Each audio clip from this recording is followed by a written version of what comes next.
Hey everybody, welcome to Kevin's Garage. Today we're going to be looking at this 2000 watt inverter generator from Harbor Freight. Now please note I am not paid or sponsored by Harbor Freight for this review, and I've used my own money to purchase both the generator and the tools used to review it. Also, only about 1% of the people who watch my videos are subscribed, so please consider hitting that thumbs up button and subscribing to my channel. It allows me to bring you bigger and better videos in the future.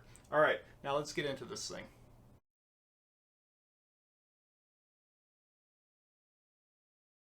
First thing we see when opening the box is the owner's manual, followed by a basic toolkit and a 12-volt plug with alligator clips.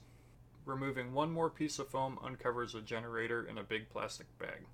Alright, now that it's all unboxed, let's take a closer look at it. This unit is 11.5 inches wide, 19.5 inches deep, and 18 inches tall. It's powered by an 80cc 4-stroke engine, and the inverter is a 60Hz pure sine wave, rated at 1600 watts running and 2000 watts starting. The box advertises a 65 decibel noise level, but doesn't give any other information on that rating. Industry standard is typically 21 feet away at fast idle.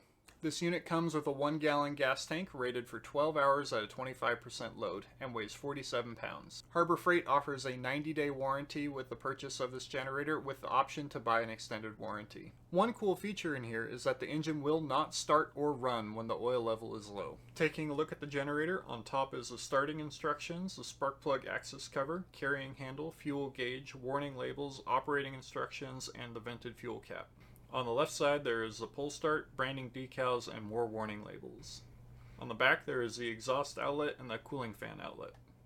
On the right side there is more branding decals and important storage and use instructions. On the front face there is the on-off and choke multi-switch, low oil light, overload light, output light, low idle switch, grounding terminal, two 120 volt outlets with breaker button, a 12 volt outlet with breaker button, parallel ports, and the air intake. Before starting the generator, you need to remove the right cover and fill it up with the appropriate type and amount of oil.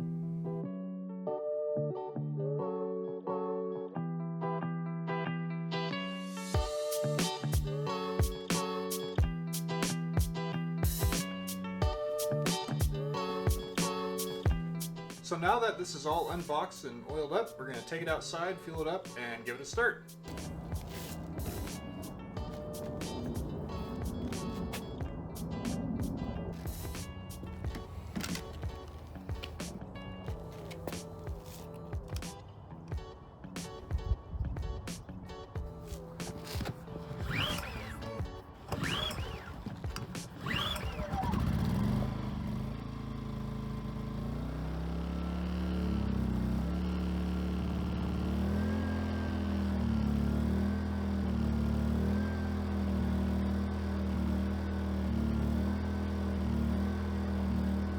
The owner's manual for this recommends a 30-hour break-in time without running over 75% capacity, then changing the oil before regular use. With the break-in period done on this, we can go out and do our testing.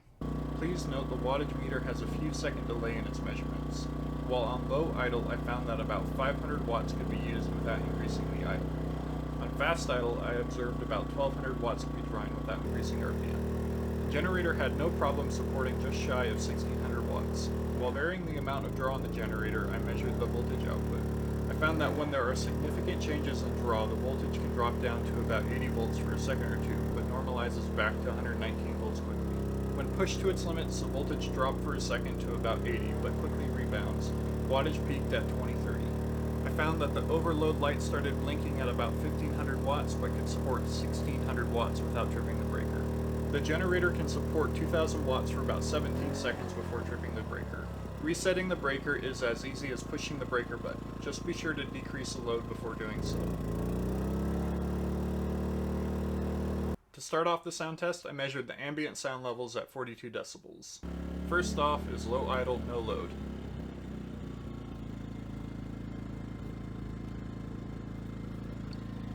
Two feet, 77 decibels.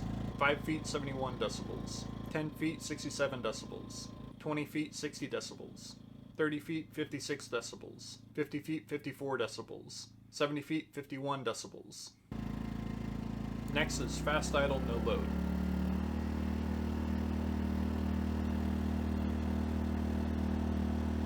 2 feet 84 decibels, 5 feet 78 decibels, 10 feet 71 decibels, 20 feet 66 decibels, 30 feet 60 decibels, 50 feet 55 decibels, 70 feet 54 decibels. Finally, a 1500 watt load on the generator, near full RPM. 2 feet 87 decibels, 5 feet 82 decibels, 10 feet 76.5 decibels, 20 feet 70 decibels, 30 feet 66 decibels, 50 feet 65 decibels, 70 feet 65 decibels.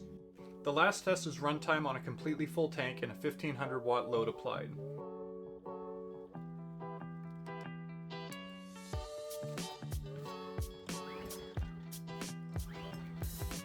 I started off using my wattage controller set at 1449 watts, but 30 minutes into the test the controller broke.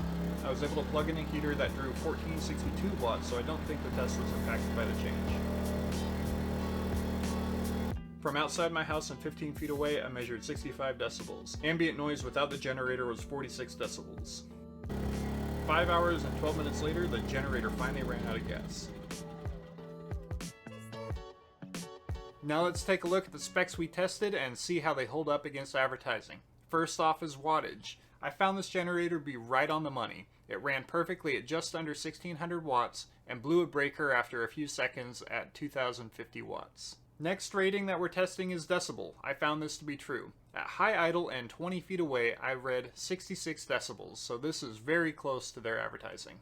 I was also impressed by the fairly consistent voltage of this generator at varying loads. This is really important when you have anything that is sensitive plugged into this generator. Finally, the runtime. This thing with only 1 gallon of fuel ran for 5 hours and 15 minutes while drawing 1500 watts. That's really impressive. I think this generator is great for power outages, construction sites, or even going out in the boat, RV, or car camping. Now please note that while this generator is fairly quiet, please be considerate of those around you, as many people go in the outdoors to get away from the noises of everyday life. Overall, I think this generator is of good value compared to some of the cheaper options. It runs longer, it's quieter, and the output is as advertised. Regular price for this unit at Harbor Freight in the US is $499.99, but there are many coupons throughout the year that'll get you a decent amount off the retail price. I have a link to this generator in the description below, as well as a couple coupons down there for you.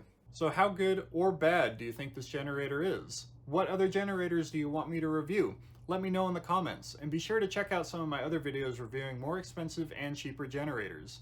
Thanks for watching this episode of Kevin's Garage. Please like, subscribe, and I'll see you later.